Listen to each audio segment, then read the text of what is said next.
E voltamos com Em Questão de hoje, Em Questão que debate as razões de tantos dias chuvosos, chuva forte que destrói e mata, problemas decorrentes dos temporais e a responsabilidade do poder público, a responsabilidade da sociedade como um todo, de cada um em particular, para o enfrentamento disso que é previsível, das chuvas previsíveis nessa época de verão e pelo que foi dito aqui, que vão prosseguir e cada vez mais destemperadas. Professor. Então eu queria fazer um comentário sobre o aspecto que temos que distinguir entre a escala global e a escala local. 1 grau no nosso planeta, globalmente falando, não é nada, porque durante as eras glaciais cai 10, 12 graus. Então esse aquecimento absolutamente benéfico, tranquilo. Agora, localmente, o homem tem uma grande capacidade destruidora. E nós estamos vivendo num planeta que 71% são oceanos e 29% continente.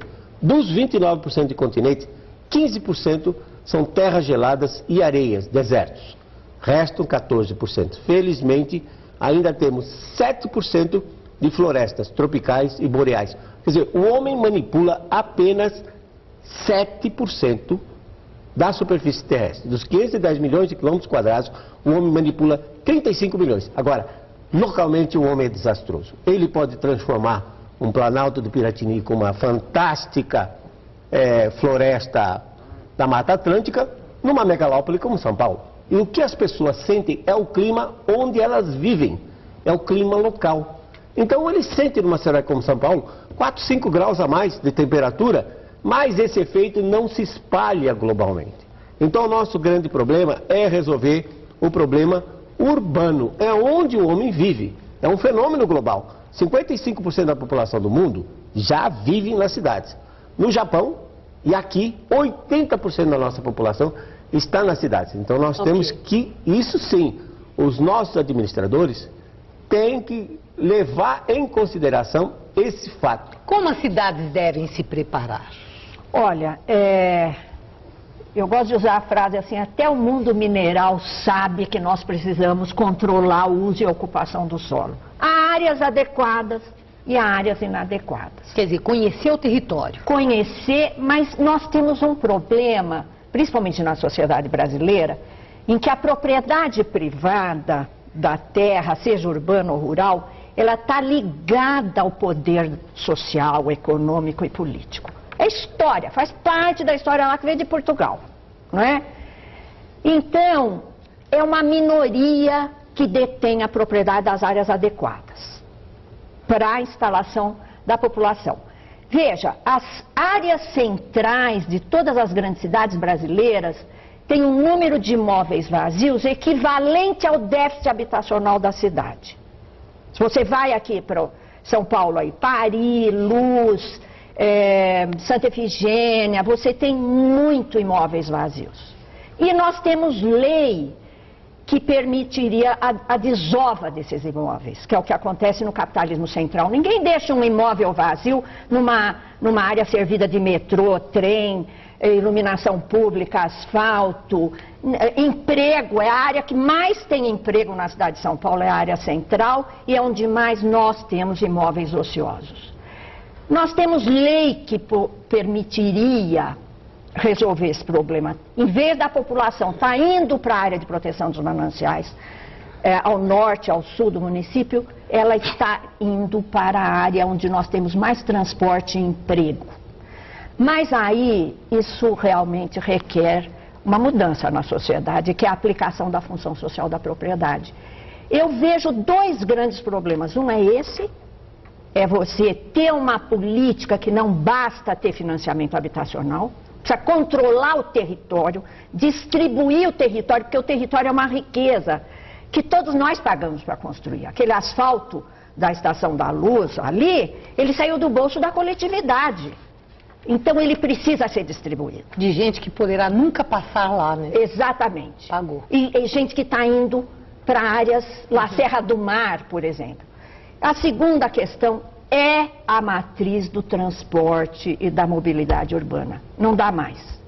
Agora, professor, o poder público tem programa de diagnóstico do risco ambiental, geotécnico? Existe isso? Ou vai na raça? Né? Ou tem e não usa? Como é? Olha, Maria, tem, né? Veja, a calha do Tietê... Tem, né? O jeito que o senhor falou, tem, não, mas veja, né? a calha do Tietê... sabe, antigamente havia muitas inundações na Marginal. Né? Sim. Toda hora. Aí o governo reduziu a calha do Tietê. Foram gastos mais de $1 bilhão nesse projeto, né? E durante os 2 ou 3 anos, efetivamente, melhorou, né? E agora, com essas chuvas anormais, não tão anormais assim, mas que ocorreram agora, voltaram a ocorrer inundações. Por quê?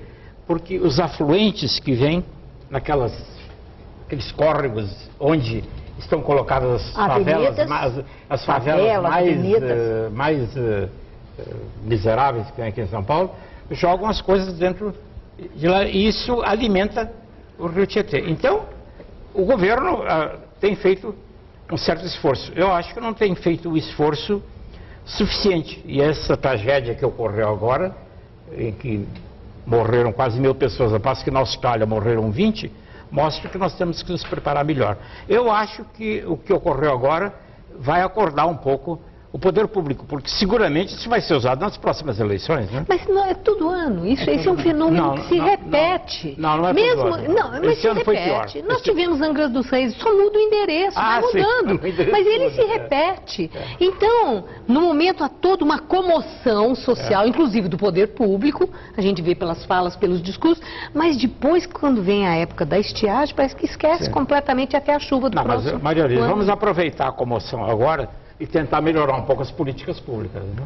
Eu também espero que não é porque a Copa Mundial está aí em 2014 que se fale agora e se esqueça daqui a pouco.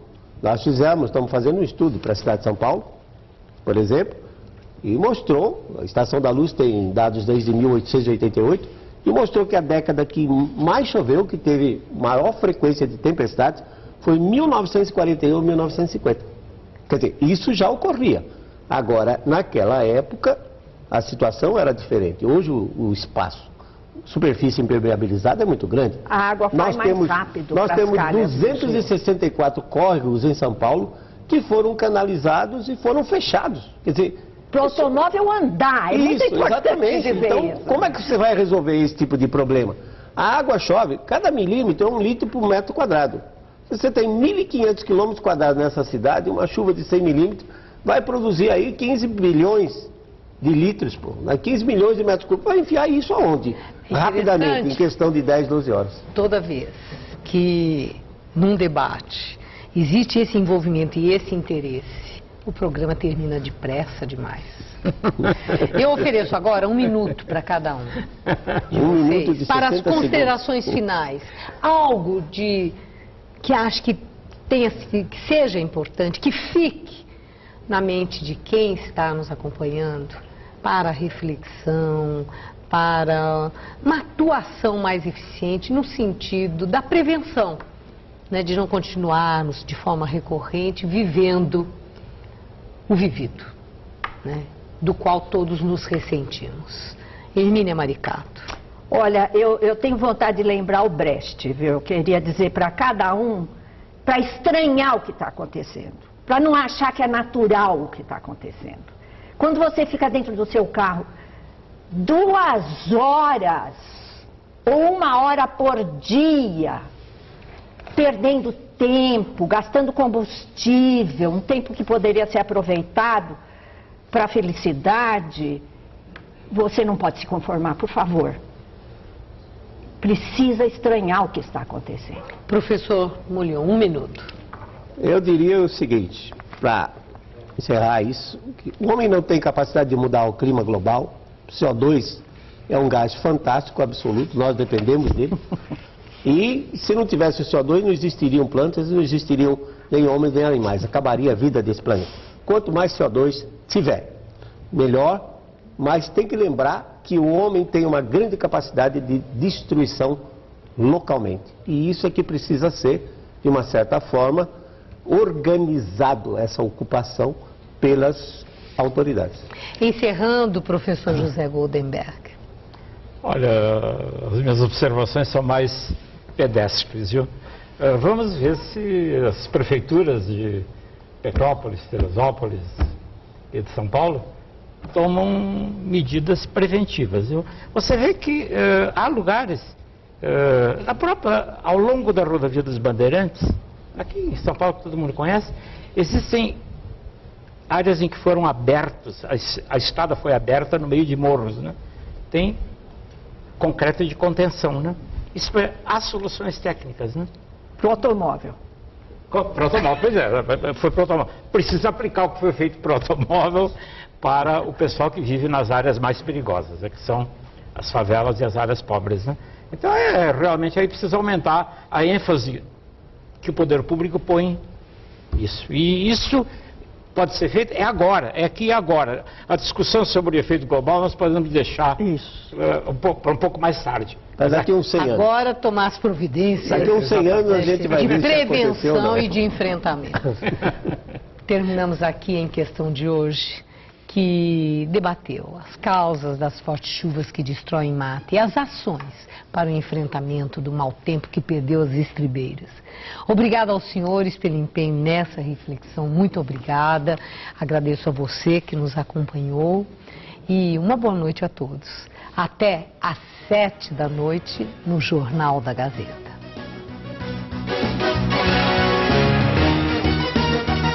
Easy Gordon faz uma apresentação especial no Tudo Seu, nesta segunda, 10h15 da noite.